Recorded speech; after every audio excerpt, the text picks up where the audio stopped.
Treinar todo dia é necessário? Qual o impacto de interromper o treino por alguns dias ou até semanas? Esses questionamentos foram respondidos por esse estudo aqui, com conclusões muito interessantes. E se você tem interesse no tema, segue o vídeo. Fala galerinha, beleza? Danilo Pereira, médico do esporte, mais um vídeo aqui no canal. E se você caiu de paraquedas aqui agora, se liga que toda terça, quarta, quinta e sexta, às 6h30 da noite, tem vídeo novo sobre o mundo, sobre o universo da medicina esportiva. Temas muitas vezes escolhidos por vocês, mas vez ou outra, eu aqui nos meus estudos, trago um tema, um título de artigo que eu julgo interessante e esse aqui foi mais um deles. A gente já sabe os benefícios que o músculo tem para o nosso corpo, em termos de autonomia, de funcionalidade, prevenção e tratamento de doenças crônicas. E a gente sabe também que o exercício ele é ingrato e é exigente. Para que você mantenha aquela massa muscular, aquela força que você adquiriu durante o seu treino, você precisa continuar a frequência desse treino. O músculo ele vai responder ao estresse. Você faz um estresse com tensão e essa tensão vai gerar um dano e esse dano vai gerar uma reação. E a reação é que esse músculo fique mais forte, maior e melhor. E se você interrompe esse estímulo, você vai anular esses ganhos. Só que de uma maneira diferente do que muitos de vocês imaginam, você não precisa fazer esse estímulo todo dia. Assim como se você deixou de ir 3, 4 dias, 2, 3 semanas na sua rotina, não é isso que vai gerar esse impacto todo quanto vocês imaginam. E é justamente isso que eu quis trazer aqui de reforço, de mensagem aqui desse estudo. Então vamos nessa, vamos avaliar como que foi a metodologia deles.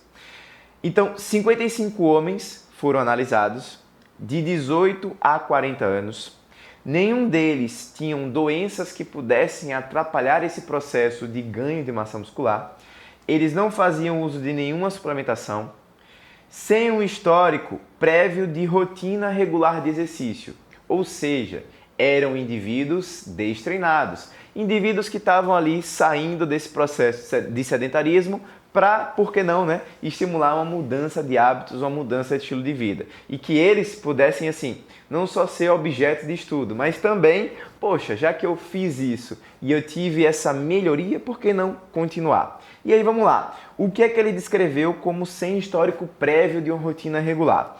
Quem fez, pelo menos no último ano, menos de 10 treinos de força em um ano, isso é muito pouco, e do endurance, treinos aeróbicos, quem tinha uma rotina de menos de 2 treinos por semana, com a duração de sessão menor que 30 minutos, pelos últimos 6 meses. Então eram indivíduos que de fato, se fizeram alguma sessão de exercício, foi muito vaga, muito aleatória, para que você pudesse pegar um indivíduo destreinado mesmo. E como que foi a base desse estudo? A duração total foi de 30 semanas. E aí os indivíduos eles foram selecionados de maneira aleatória. Um ia para o grupo, outro ia para o outro. E como que foi feito essa divisão de treinos? 10 semanas o grupo ficava sem fazer exercício, depois 20 semanas de um treino contínuo. No grupo 2, as primeiras 10 semanas você tinha um treino, no meio do caminho você fazia 10 semanas de pausa e na semana 21 até 30 você retornava a fazer o treino. E aí eles avaliaram como resultado o quê? A capacidade máxima de fazer uma RM, uma repetição máxima, ou seja, vai fazer um leg press. Quanto de carga que você consegue fazer um movimento total. Se você não consegue completar o segundo movimento, você chegou na sua repetição máxima. Avaliaram a massa muscular com ultrassom.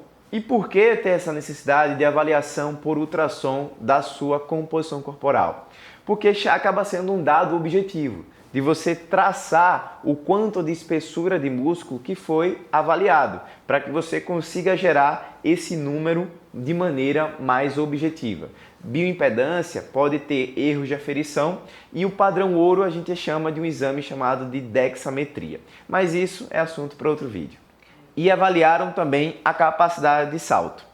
E esse gráfico aqui eu achei muito interessante. Estou olhando aqui pelo notebook e está aparecendo aqui na tela para vocês agora.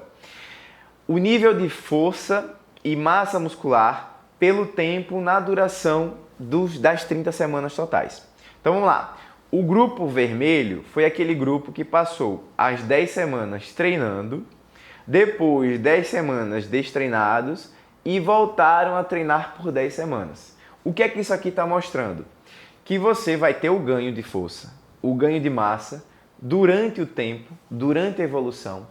Se você interrompe esse estímulo, você vai ter a perda desses ganhos, mas você vai ficar em um nível, em um patamar superior ao que era antes. Esse é o contexto, essa é aquela ideia da memória muscular. E por quanto tempo que essa memória ela permanece ainda ativa? Em média, a gente vai ter uma perda de 1% daquilo que ganha por semana. Então vejam que durante essas 10 semanas, a perda foi uma perda significativa? Sim, mas você se manteve em patamares mais elevados. Isso sinaliza alguns conhecimentos que eu quero abordar lá no final do vídeo para vocês. E aí depois esse grupo em vermelho retornou à sessão de treino, à sessão de exercício, voltando a ganhar e superando o patamar de antes, certo? E aí, nesse ponto verde, vem aquele grupo que passou as 10 semanas sem treinar. Então, se você não tem treino, você não tem estímulo de força, estímulo de aumento dessa massa muscular. E quando você faz esses treinamentos, essas 20 semanas de exercício de força, você teve esse ganho. Como é que foi estruturado esse treino desses dois grupos aqui? Durante as semanas que eles fizeram exercício, eles foram orientados a fazer 2 sessões de treino por semana, 2 sessões, com intervalo de pelo menos 2 dias entre essas sessões. Eles não fizeram em dias consecutivos. E aí o estímulo ele foi direcionado tanto para hipertrofia quanto ganho de força. E como é que é estruturado um treino dessa forma? Você vai fazer 16 séries por cada grupo muscular, entre 3 a 4 séries de 8 a 10 repetições, variando de 60% a 80% daquele RM. Então, todos os indivíduos tiveram a sua repetição máxima avaliada em cada um dos aparelhos e intensidade de moderada a alta, gerando pelo menos 2 minutos de descanso entre cada uma dessas séries. E aí, qual a conclusão de toda essa história? Se vocês observarem aqui, nesse ponto do gráfico, o ponto final, nas 30 semanas, os dois grupos eles foram semelhantes. Mesmo o grupo que fez o exercício 10 semanas, parou por 10 semanas e depois retornou pelas próximas 10 semanas, mesmo esse intervalo de tempo, ele conseguiu ser apto, conseguiu ter a capacidade de ter o mesmo estímulo, de ter o mesmo ganho de força e o ganho de massa do indivíduo que fez de maneira contínua. Então, para que você que está iniciando, que tem um nível mais iniciante nesse processo, pouco importa se você deixou de ir 3, 4 dias naquela semana.